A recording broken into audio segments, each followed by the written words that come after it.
What's up, y'all? Welcome to the psychedelic corner of the internet. So this story is about the time that I visually hallucinated the Beatles in my head while I was listening to their album Revolver.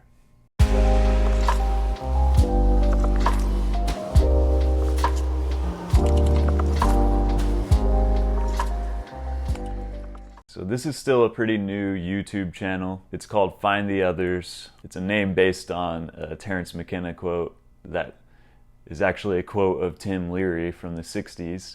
If you go to the About section on the page, you'll see the full quote and kind of get the context for the channel. The goal of this channel is to focus on visionary experiences, psychedelic art, psychedelic music, and how all of those things tie together. I also do interviews on this channel where I get to pick the brain of some of my favorite psychedelic musicians and other types of artists. So if that sounds like your cup of tea, then subscribing would be doing me a real solid. This story begins with the rolling of a joint. At that time, times were rough. Times are still rough, but especially back then, we didn't have money for that high-end kind of weed, so we had been buying some what we call Reggie.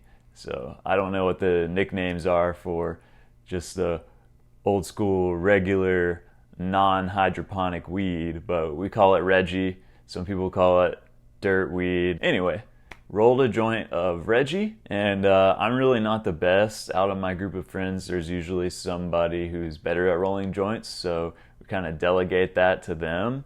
But I was alone at the time, so I rolled my own joint. It wasn't the best, but it came out pretty good.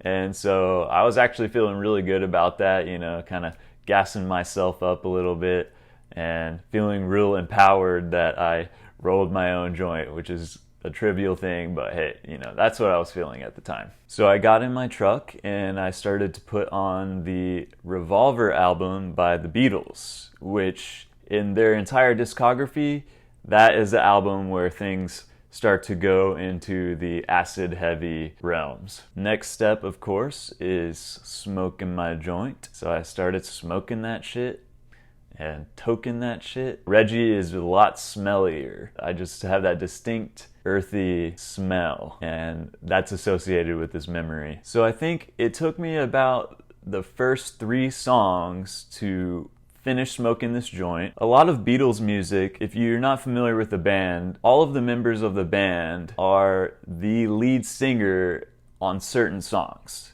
So one song will be a George Harrison song, one will be a John Lennon song, Paul McCartney, Ringo Starr. So that's something to keep in mind. So as I got high, the song Love You Too came on by George Harrison.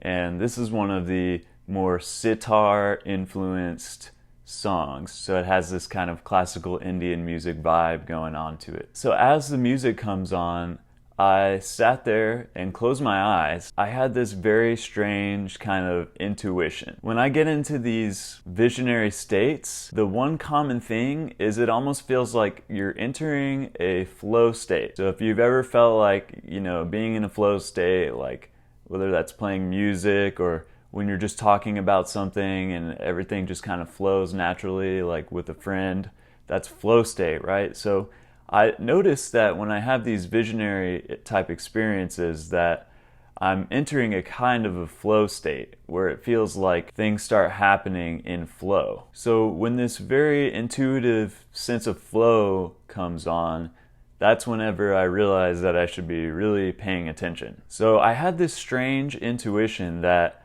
I was there ready to meet. It felt like I was really sitting down to be like sitting at the feet of the master, being like, what do you have to show me today? Like, I'm here, I'm fully present and here for whatever it is that you have to show me right now. And it was this very sense of respectful intuition, and because I really do admire the Beatles, so I feel like this was me just totally opening up to whatever it was that I could gain from listening to this music. So when the song starts, you hear a little sitar,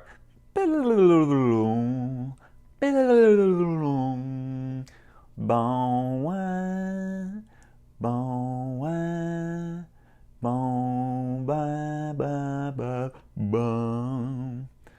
So this is how I had to do it, to avoid copyright. So as soon as the music comes on, I see in my mind's eye George Harrison sitting on a rug in front of me, and he's sitting there with his sitar, and I see what looks like glowing purple wings right up here above his forehead.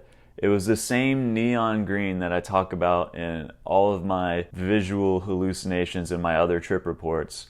It's this neon color. It's like a slightly opaque neon light. To me, that represents the third eye chakra, or this is one of your many seats of consciousness, and it felt like the music was being channeled through the third eye chakra, and that's what this hallucination was representing. And I had this strange sensation that he was looking straight at me, but through me.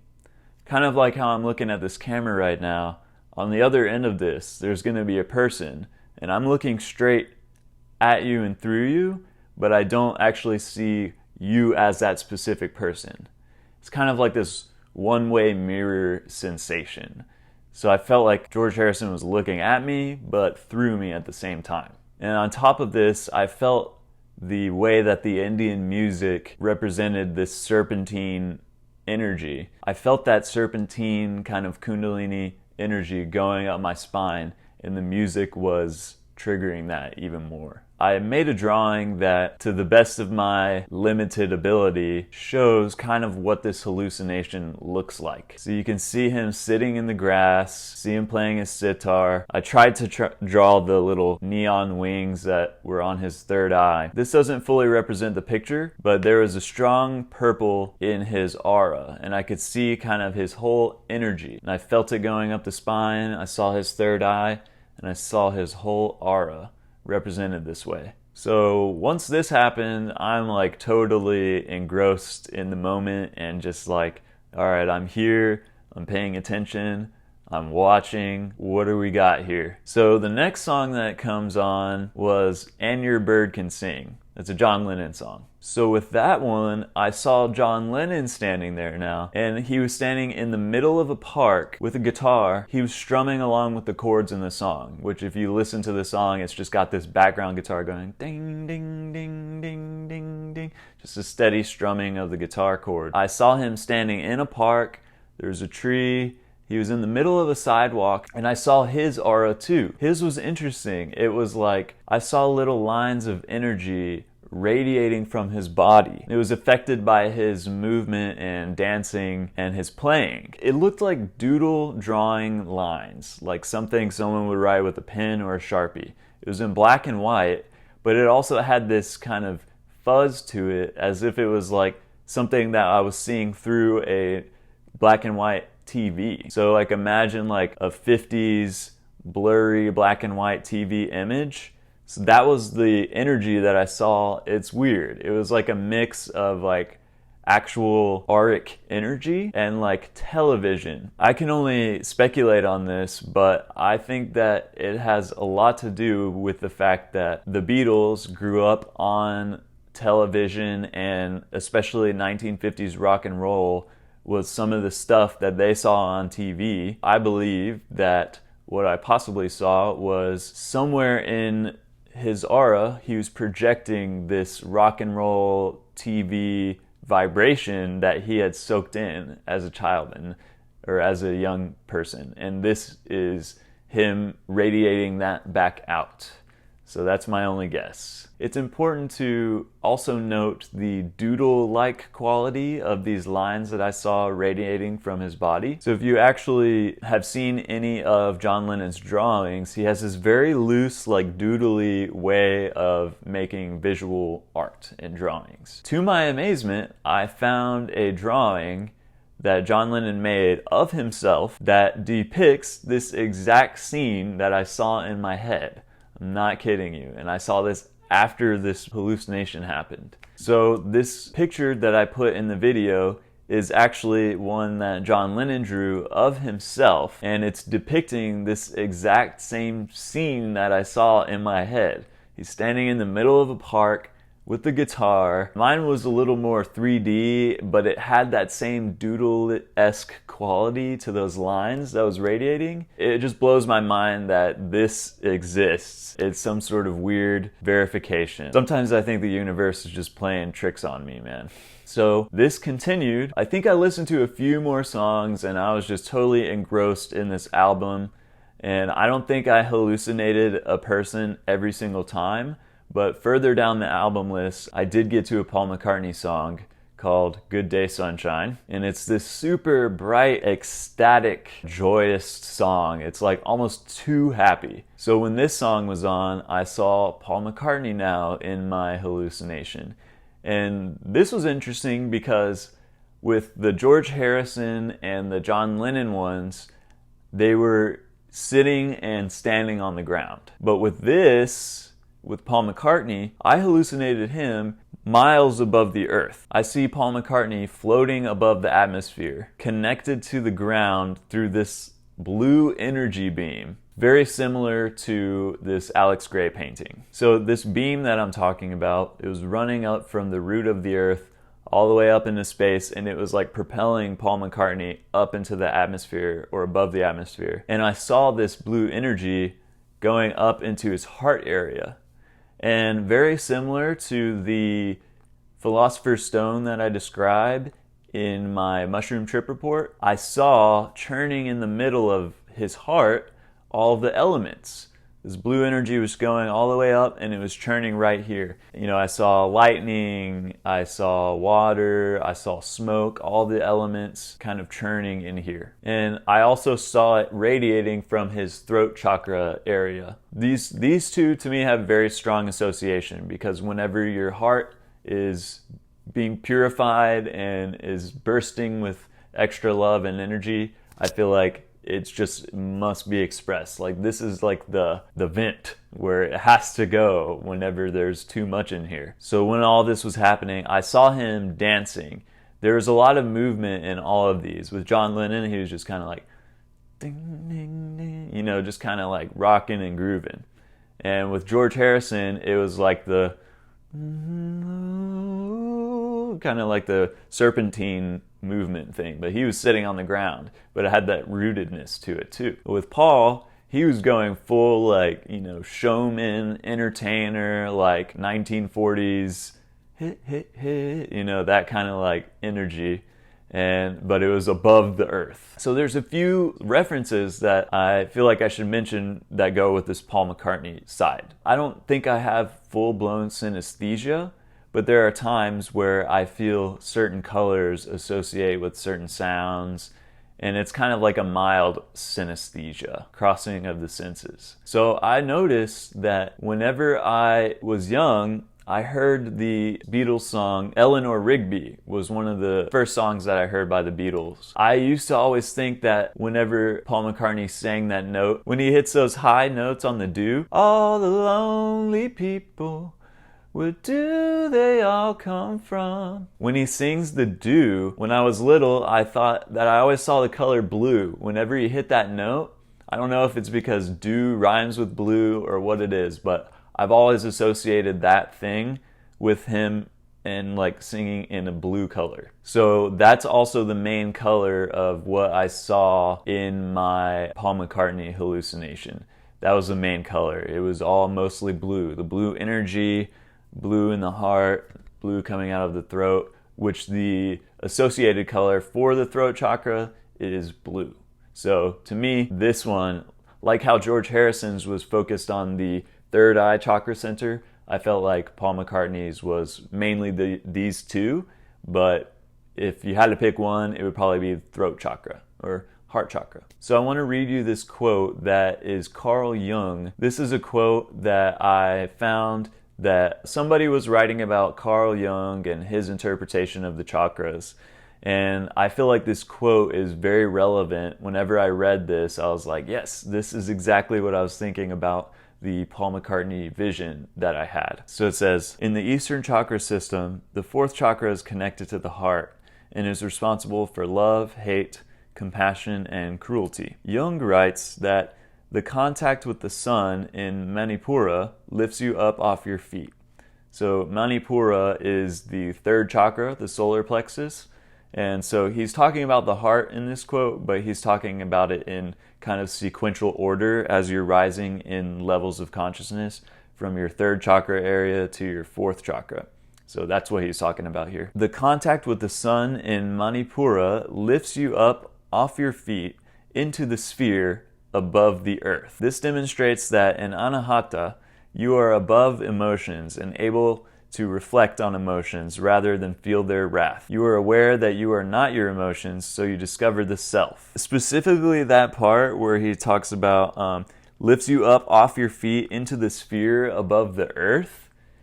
Like, dude, that's exactly what this vision was showing me. So I'm going to include the link to this blogspot article where they talk, it's like quoting Carl Jung about his interpretation of the chakras. It is very good, very interesting. I feel like it's a great kind of descriptor of what the chakras are. If you don't know too much about it, I would recommend checking that out because it's very interesting, and especially as people in the Western culture, we gotta also include the fact that we're Westerners looking through a Eastern lens. You can't identify completely with these chakra systems just as they are because we didn't grow up in a Hindu culture. You're looking at a lens through another lens. That's kind of the point I'm trying to say.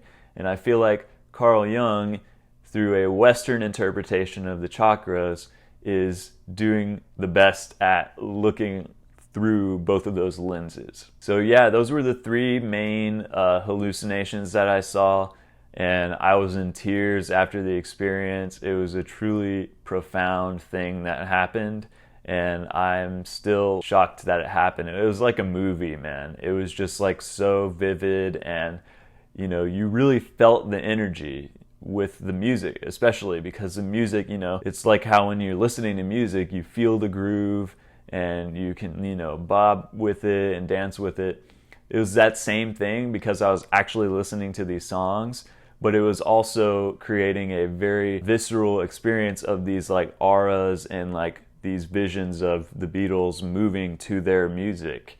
It was just making it even more visceral and feeling it like in my body. It was really so beautiful, and it felt like a true gift at the end of it. Like I said, I was in tears, and I was just like, felt so thankful. I didn't know who I was thanking, maybe this joint that I smoked, maybe Kundalini, consciousness, Shakti, whoever you want to call it, God, whatever it was that showed this to me, I was incredibly thankful and honored. I felt inspired, and I felt like I had seen behind the veil of some inner working. I saw all of these unconscious materials from the individual Beatles, like the TV thing comes to mind. That's something that was probably deeply unconscious, deep in the very bottom of this person's brain, and I was seeing that being radiated out. And I was also seeing the subtle energies, like the chakras, and seeing different music forms that resonate from these different areas of consciousness, and I find that extremely interesting. So there's two little stories that I want to refer to that are kind of in the same vein of all of this. One of the stories that I think relates to this is there's a story of Kendrick Lamar, the rapper, and he has a dream of Tupac, which is like his number one inspiration, right? And he has a dream of Tupac that comes to him, and he says like, don't let my legacy die, or something along those lines, like keep doing what you're doing, keep my music alive. That was his hero coming into his dream and basically giving him a seal of approval. I very strongly resonate with that because the Beatles, as songwriters and makers of melody and singers and stuff, they really are a huge inspiration to me. And because they were so prolific, and I think that their music is so beautiful and fantastic, I'd look up to them the same way that Kendrick looks up to Tupac, probably. And I felt like this was some way of the Beatles coming to me and not approving me, but kind of just giving me something that I couldn't see on the surface level. You know, this isn't something that, even if I met all three of them in real life, I don't think they could have communicated this verbally to me. So I feel like something very profound was downloaded into me, and I'm taking that inspiration and never forgetting it and trying to apply some of that stuff in my own art and music creativity. The other story that I feel like should be mentioned, the first time that the Beatles ever smoked weed was with Bob Dylan in 1964. There's a story about how Paul McCartney got so high, they all got so high, and Paul McCartney was like, guys, I think I found the secret to the universe. And then everyone's like, what is it? He wrote it down and he said, there are 7 levels. He said that the next day they looked at that and they're like, 7 levels? What? Like, what does that mean? But my interpretation is that the 7 levels represent the 7 different chakras, and that somehow our universe as viewed through a human consciousness lens is divided into those 7 levels. So the idea is that there are 7 levels of human consciousness with each of the chakras. I would probably put my money on that being the secret of the universe. So I really think that somehow that story of Paul McCartney saying there are 7 levels and this, I think they're related somehow. And I really, truly believe that I tapped into something that is real in some way. Maybe not tangible, physical real, but it is real in a very subtle way. Another thing I just wanted to mention was that there's a story of the first time that George Harrison took acid, and he said he heard a voice whisper to him in his head, "Yogis of the Himalayas."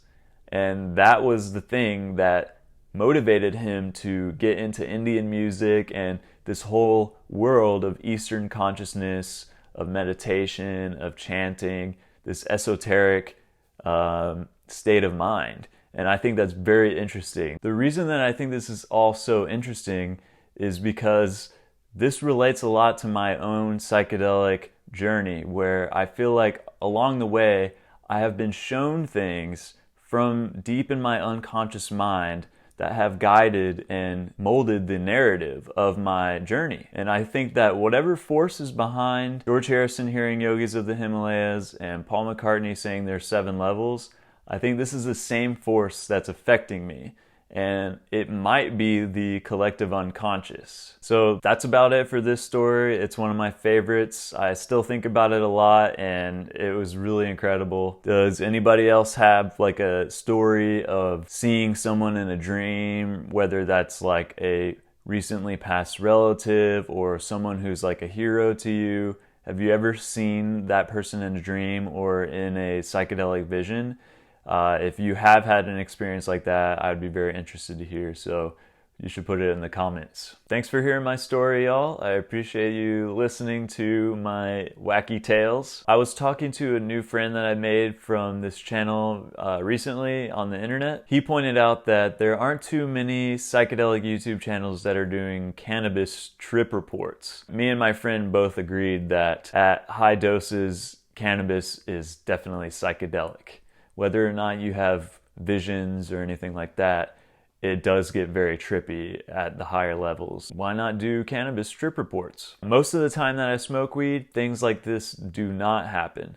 But anytime I do have some sort of visionary experience, it seems like weed is one of the main ingredients that is part of this perfect storm when it does happen. My last video is half about a mushroom trip report and half about a cannabis trip report. So I'll put a link to that and you can check that out. I have a playlist that I'm putting all of my trip report videos on, so you can check that out if you're interested. And I have plenty more stories to tell. Keep your eyes peeled for more videos. So if you care to subscribe, that would be really awesome and it helps my new channel. So I appreciate it. All right, see y'all later.